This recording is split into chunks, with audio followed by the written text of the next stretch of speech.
One more time, fool. Hey, if you like what you see, subscribe, like, and share. In the DMV and we work. The podcast is cool, but they not like us. Talking real DC, so what's up? Hey, from PG to Moco, fly shit, go, go. What's going on, good people? And welcome to Foote'S Tuesday.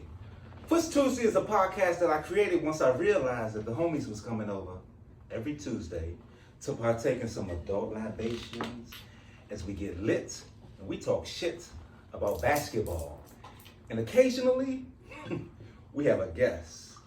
But not just any guest. We're talking about DC's royalty, the DMV's finest basketball coaches, as well as his up-and-coming stars. But before I tell you about the star that's sitting over there, that way, in the big chair, that's on the south side of Washington, D.C., let me send a shout out to the person that's sponsoring this particular podcast, All Stars Investments. Kobe Sullivan has been hosting basketball tournaments and giving back to our community since 2019. So, hey, Cole. Yes, sir. And now, from Cardozo High School, William Davis. Those in the house, the big C on the hill, baby. Thanks for having me. Man, Will, first of all, I appreciate you, bro. Appreciate it. Yeah, and every time I start off the podcast, I like to tell a story.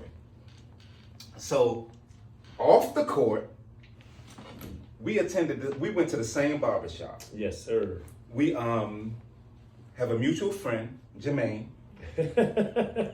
Jermaine wanted you to take these pictures because he was starting his photography business. Yes. Mm-hmm. And he wanted you to take these pictures with this young lady. But he asked, because she had braids and I had natural hair, he bumped you and put me in the slot. So off the court, I'm killing you. Off the court, I'm killing Will Davis. Let's make sure we understand that. But on the court, I think the first time I ever played against you, we were at a gym right off of Benham Road. No, yeah. Oh, he remember. Boys Club. Exactly. Yes. Exactly. And when I saw you walk through the door and step on the court, I said, "Oh, that's Will from the barbershop." Had no idea the stats, the prolific score. So I'm thinking to myself, because I'm a defensive stopper. Mm-hmm. So I'm like, man, I'm going at Will. Yeah, he ain't gonna get no buckets, and I'm gonna get some buckets on him. But once that mother ball went up in the air, I think you scored on me from the mid-range. I think you took me to the block. I think you went by me. I think you hit a three. And I knew right then and there that I was in trouble on the court. So all them off the court escapades, don't nobody care about that. People only want to know what happened on the court. Yes. Sir. So on the court, what I know is that you have something in common with Mark Tillman. Mm-hmm. You got something in common with Delonte Nutt Taylor.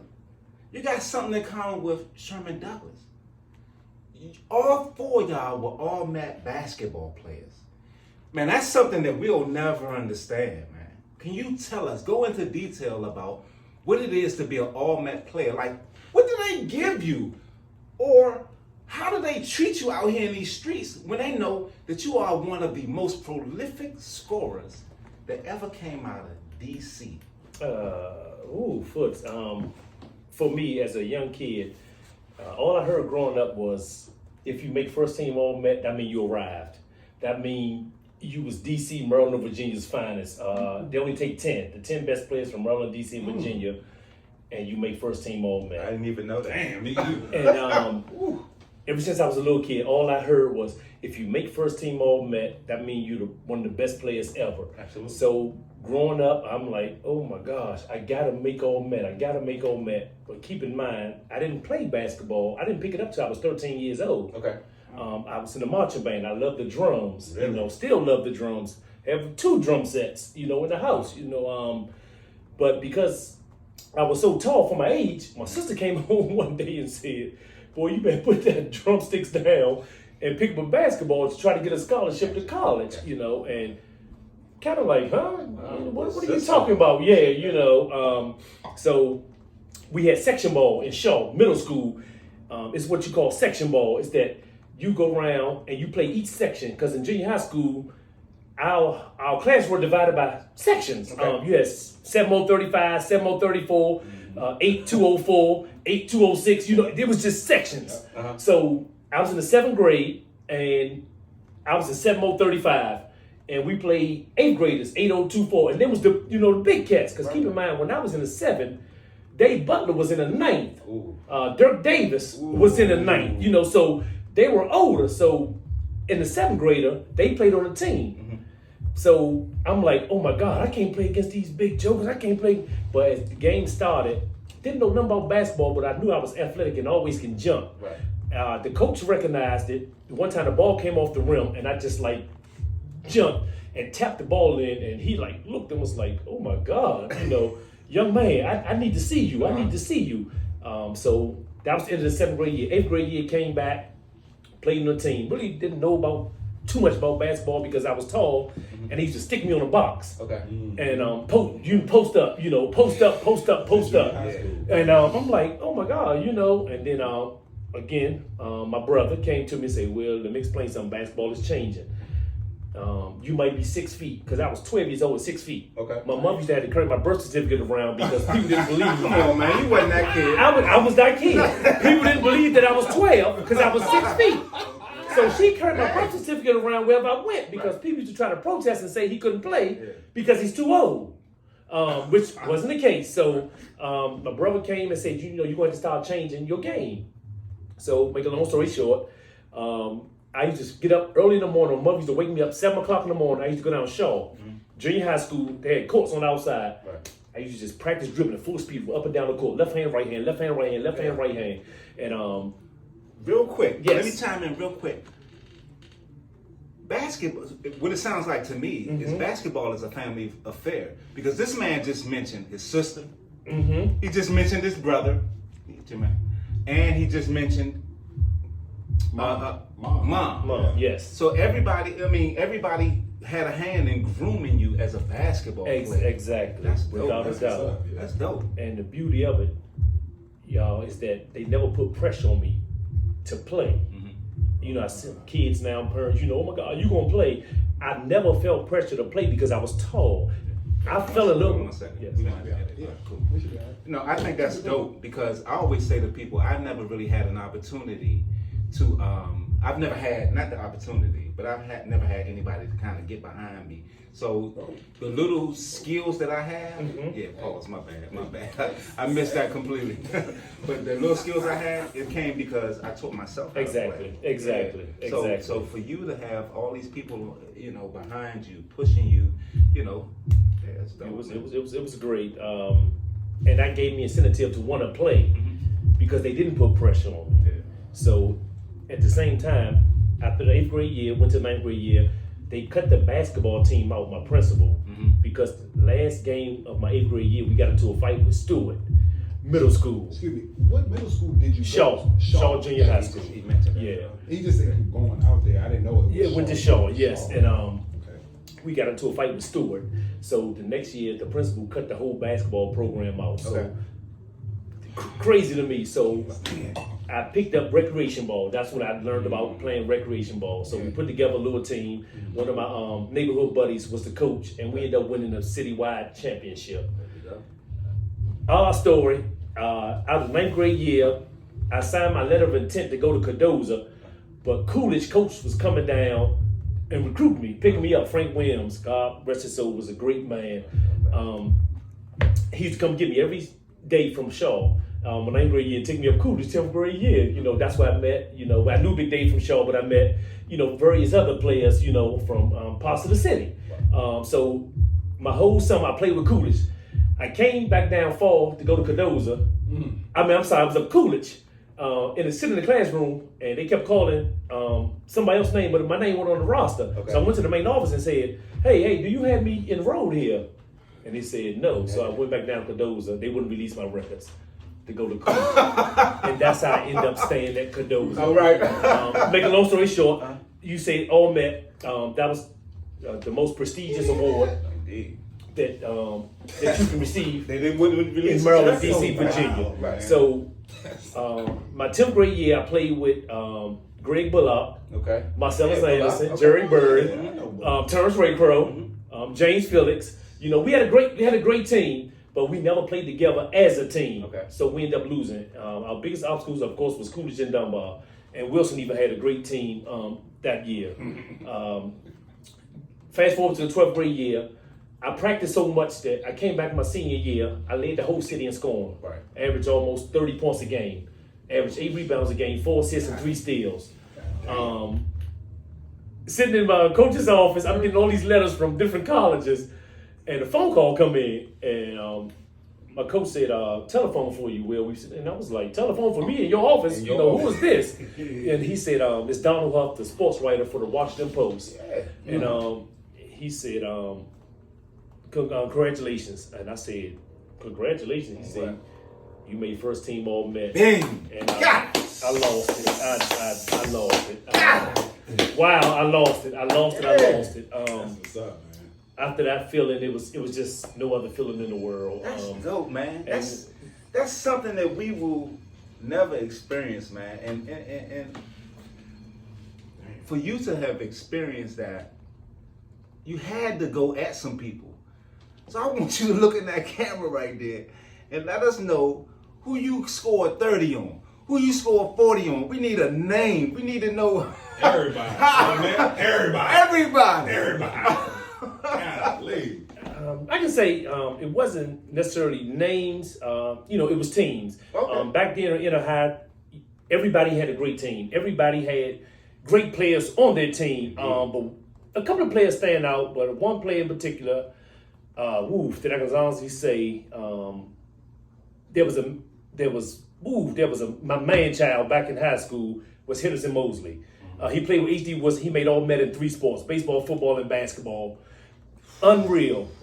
This guy, when I say he was a man in high school, it didn't make no sense. But by far my toughest. By far my toughest. And as well as Mike Reese, played with HD Wilson as well. Then McKinley had Julio Vega, Anthony Tucker, Keith Jackson. Coolidge had Donald Hodge, Dirk Price, Dirk Davis, Caldwell. The city, Dunbar had Ty Gibson, Kevin Sams, Anthony Beagle, Mark. You named Dion. There was just so many guys in the city that was top notch that you had to play every single night. And what really got me past was I was athletic. When I say y'all, I was athletic. I was fast and quick and can jump out the gym. And that got me over. That got me over. Had a great jump shot, but not consistent jump shot. But I know once I get to the rim, I can explode up in the air, and it was going down. But that's a perfect segue into what I wanted to talk about. Like, we hear about the Inner High. Yes. And the Inner High is a real thing. And like, people don't even understand the level of competition that was there in the Inner High. What does the Inner High mean to you? That's where you took your bumps and bruises. Okay. That's the Inner High means every guy that pretty much played in the Inner High that was their way out. Basketball was their way out the city. Keep in mind, I had 5 guys on my team. All of us got Division I scholarships. Yeah. Every last one of us got Division I scholarships. I wanted to bring that nugget up, but I appreciate you. I'm sorry. I appreciate you. And that's what the Inner High. And not only Cardozo, Coolidge, Division I's, Dunbar Division I's, Eastern Division I's, Anacostia Division. I mean, that's how tough this Inner High was growing up in the city. But we also knew that was our way out the city. And I had a nickname. Fly Slammer Jammer. Good God almighty. Everybody on my team pretty much probably had a 38, 37-inch vertical leap. Yeah. So they call us the Fly Slammer Jammers. Every time you came to see Cardozo play, you was in for excitement. At some point in time, you turn your head, somebody was up in the air, putting it on their neck, dunking backwards. I mean, it was unreal. But Come on, man, we they was know Showtime, but we wasn't winning. They know over here. Well, yeah, So I did hear that was hard, you Yeah, know. yeah. We doing all the showboating, but we not winning games. Wow. So keep in mind, 3 years of me playing varsity basketball, I never made it to a playoff Hold at on. Cardozo. Y'all never won after all that? Never made it to the playoffs in 3 years of me playing varsity sports. Yeah. So All y'all went to D1. everybody went Everybody to D1. exactly. Went to D1. Marcellus Anson went to Northeastern. Come on. Terrence Raycroft went to ODU. James Phillips went to Duquesne. I went to James Madison. And who am I missing? Wink? It was 5 of us. Kevin Gregory went to Hampton. Yeah. Somebody else, Chris went to South Carolina. James Phillips' brother. So they were everybody that went to Division I schools. It was tough. It was tough. But again, I think that was our way out of the city. Yeah, for sure. Because I knew my parent couldn't pay for college. There was no way in the world, even though college back then was affordable, Sure. unlike it is now. But still, $8,000 a semester was hard to come by in 1988. Yeah, for sure. You know, so scholarship was the best way. So I got here. That's what I'm talking about, man. You know, and so, oh God, I had a heck of a question for you. Mm-hmm. But so you played with under Coach Lindsay, right? yes, mhm. Okay. Yeah. Legendary coach Mhm. from Cardozo. We're talking about a guy who in 04 he was the coach of the year. Yes, You're talking about a guy who has 4 city titles under his belt. yes. And you're talking about a guy who basically is in the high school Hall of Fame. Talk That's about Coach. Henry Lindsay. Coach Lindsay. Yeah. Uh, Uh-oh. Here we go. Coach Lindsay. Yeah. Coach Lindsay.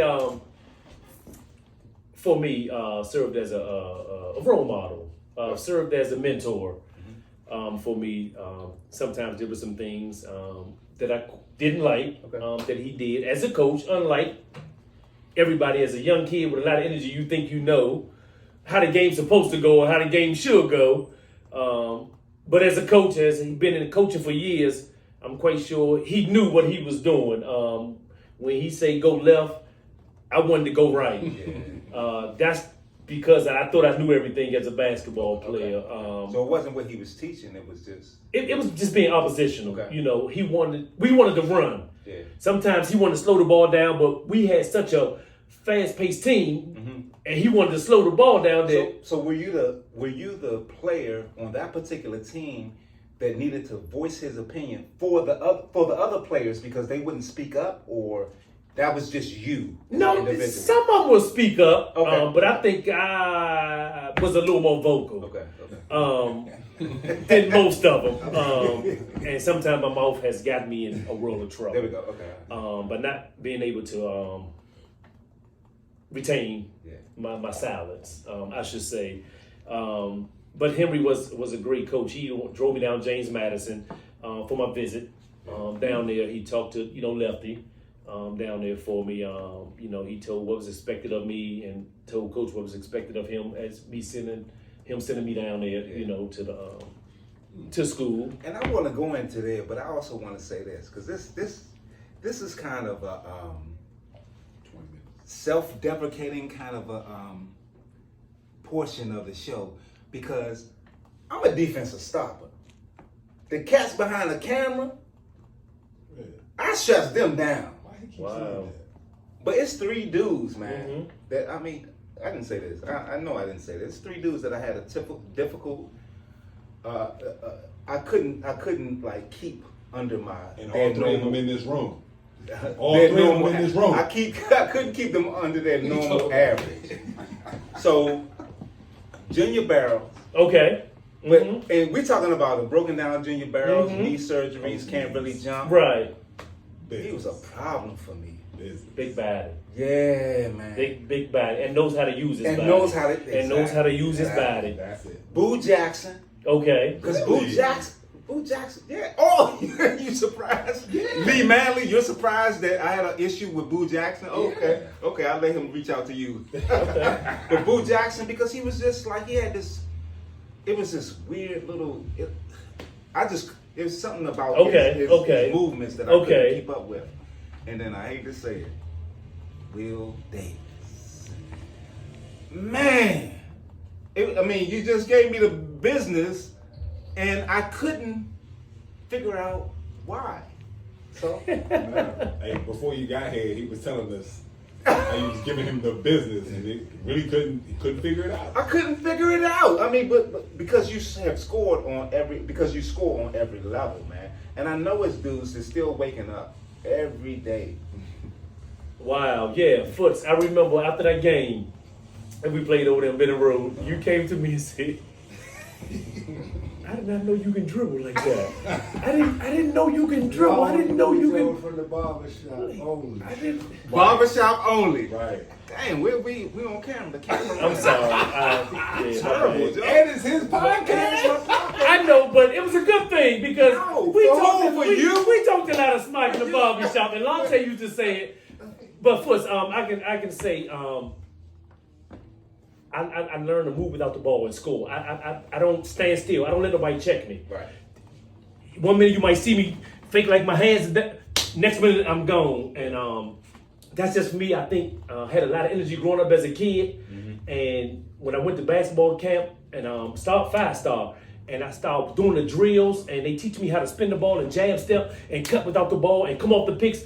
And after that, I never stopped moving. Yeah. I keep moving because eventually somebody's gonna get tired. Yeah. You're not gonna keep up. That's the You're thing. gonna get tired. And my mentality is, I'm a score. Yeah. And that always been my mentality. I'm a scorer. Now I don't love to play defense, but I like to get in passing lanes and steal the ball. Right. I like to gamble. Mm-hmm. Sometimes it got me in trouble. Sometimes it came, through. But me just playing solid defense, that never been my thing, Overall, a score mentality. I just like to score. I like to put the ball in the basket. And we were taught to put the ball in the basket. You know how some guys now, will play with the ball and we were taught to put the ball in the basket. Let's go. And let's go. So let's talk about college. Let's talk about Lefty. Let's talk about what happened after college. Let's talk about Will reaching a level of basketball that some of us have never and will never reach.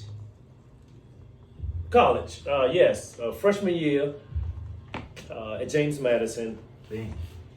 Full scholarship, 5 years to complete 4. I had 5 years after my eligibility was up. I still had an extra year to complete my studies. Yeah.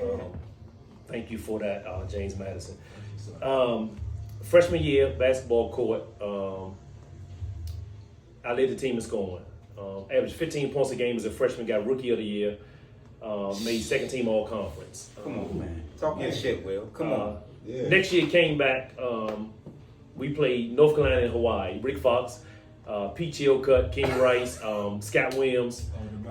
Yeah, Maui Classic. Oh, okay. I had 22. I hit up this scoring app. Wow. Sophomore year. Yeah, from 15. I had 22 that game. My famous dunk for that game is I dunked on George Lynch, Pete Chilcutt, and Rick Fox at the same time. All 3 of them. After that, I played against Bimbo Coles, Virginia Tech, Olympic All-Star to check me. As a freshman, I had 34 points against Virginia Tech. Sophomore year, I came back averaging from 15 to 20. That's when problems started with me and Lefty. For some reason, after we came back from Maui, we went to Hawaii twice. Freshman year, we went to Honolulu. Second year, we went to Maui. Okay. After we came back from there, we played Virginia Tech. I had 22. After that game, he'll starve me, and then he'll bring me out and win starve me in the second half. Make a long story short, he started putting a white boy in front of me. Ooh. Because it was 5 blacks. And I guess the university said, we need some diversity of color in there. Wow, were you winning games? We were winning. What the? Well, why you? I asked myself the same question. How I lead the team in scoring as a freshman. Right. Have all these accolades, the crowd going crazy. Why did you choose me out of everybody else to sit me on the bench? Wow. So that's when problems started. When I say my mouth flat, I just went at them. Because at this point in time, all I want to do is play basketball. I've never been disrespectful to you. I never said nothing. All I want to do is play basketball. I love basketball. And after that, I fell in his doghouse, and he stopped playing me. But you didn't even have to go to JMU because you had another option. I had a lot of options. A A lot of options, yes. But I chose JMU because my mother died in my senior year in high school, and I wanted to stay close to home, to my family. So, thank you. And James Madison was 2 hours away from DC, so I wanted to be, close to the family. Okay. Being an 18-year-old kid and not having your mother, who was your backbone of the family, I was lost. So that's why basketball was my outlet. Mm-hmm. And when I couldn't play no more, and he set me on the bench, I kind of, lost it. I lost it. So. Fast forward, after my sophomore year, I transferred to University of New Orleans. Oh, yeah. Okay. This is how life should have it. They saw me playing in the NIT. He finally put me in later in the season when we played the NIT tournament. I was crushing. Athletic, jumping, dunking. The coach for UNO said, "Who was number 24?" We didn't scout him because I was sitting on the bench because they didn't know. Was mad at it. Because he was mad at me. So after he asked one of the assistant coaches, who was I, the coach said, "Man, that's Will Davis. He can play, man." I said, "But he's in Lefty doghouse, so he's looking to get transferred." Coach, man, sit him down, sit him down. Man, soon as over, boom, I flew down New Orleans. Down New Orleans, chilling, man. Okay, dude. Only thing that messed me up was that the head coach for the University of New Orleans at the time, he must have saw my face and saw that I was uneasy about being down New Orleans because I was still kind of messed up in the head coming from James Madison University. Hey, why you do this to me? And he looked and he said, "Son, don't leave." He said, "Whatever you do, don't." And I guess that's the vibe that I was getting. Like I didn't want to be. Of course, hard-headed as I was, I left anyway. Came back to DC. At that time, I called James Madison, who was the athletic director. His name was Dean Ellis, God rest his soul. Used to love himself some Will Davis. He said, "You can come back to James Madison. I'll give your scholarship back. You ain't even got to play basketball." Wow. That's how much he messed with me. But he said, "I know you love basketball, but if you don't want to play, you can have your scholarship back."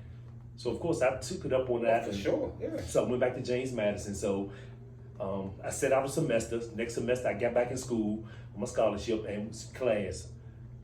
Keep in mind, coach didn't realize that he was losing a lot of players. By me being able to play, he knew he was going to, need me. But he would never tell me, he'd need me. So it was "Son, I'll let you back on the team, but you got to be respectful. You got, try to give me all these rules. Of course, now I'm going to play your game because I want to get back on the team and I want to play." Yeah. "Okay, coach, whatever. You're right. Telling you what you want to hear. If I would have did that in the beginning, who knows where I would have been, So, make a long story short, after I went back to James Madison, the coach for University of New Orleans ended up being the head coach for the Chicago Bulls. Oh, man. Tim Floyd. So, damn, no bull. Tim Floyd. So, I remember that name. Yep, ended up being the head coach for the Chicago Bulls. So were there any league possibilities? After my senior year at James Madison, ended up leading the team in scoring, coming off the bench. After I went to all them camps, I was projected to get drafted in the second round. Didn't get drafted. Right after the last name of the second round was called, my phone started ringing off the hook. My agent, "Come try out for us. I tried out for Indiana Pacers, Sacramento Kings. I even tried out for the Washington Bullets and Atlanta Hawks. So what the process is, your agent will go down the line and see what's the best fit for you. Who got players on guaranteed contracts, who don't have players on guaranteed contracts. Who's coming back playing your position. So it's a lot that comes along with it. So the best look for me was Atlanta Hawks. So I went down there, tried out for the team, made it all the way through to the last round. What they told me was I need experience playing the shooting guard because I didn't play enough of it in college because I was just an athlete. I just ran and jumped and shot, but So that's a 3 in the league. That's the small forward because Lefty had me playing the small forward instead of me playing the shooting guard. So that was a little tough. So after that, again, so thank the Lord that the Atlanta Hawk Scout workman. Haywood Workman. No, another workman. He in my folder right there. He followed me all, through my career because his son played with American University. So he used to see me play all the time. So he go and vouch for me to the team in Germany. And he said, man, I got a, guy right here, man, Atlanta Hawks, say he need a little more experience playing the shooting guard. So what we can do is, we can bring him over here, whatever. So of course he opted for me. He backed me up. He told the owner of the team that, I was athletic. I can run. I can jump. I can shoot. I'm big to play the two guard. Everything X, Y, Z. So I ended up staying over Germany for a year. Coming back over here after my years up, played in the CBA, the Hartford Hellcats, up in Hartford, Connecticut. Played in there so the NBA can keep looking at me. As it will have it, right after the season started, the team folded, went bankrupt. So I was out of a job again. So after that, I decided to just use my degree and get into teaching. What was okay? Yeah. What was your degree in? Sociology. Yeah. All right, we gonna wind down a little bit. So I'm gonna hit you with a couple of rapid fire, and I just need you to whatever the first thing you think about, spit it out there. Your favorite mystic. He don't like no Washington-based teams, but we gonna get it out of him. Your favorite mystic. I wish he played Tolliver. Oh, okay. Yeah. Your favorite wizard.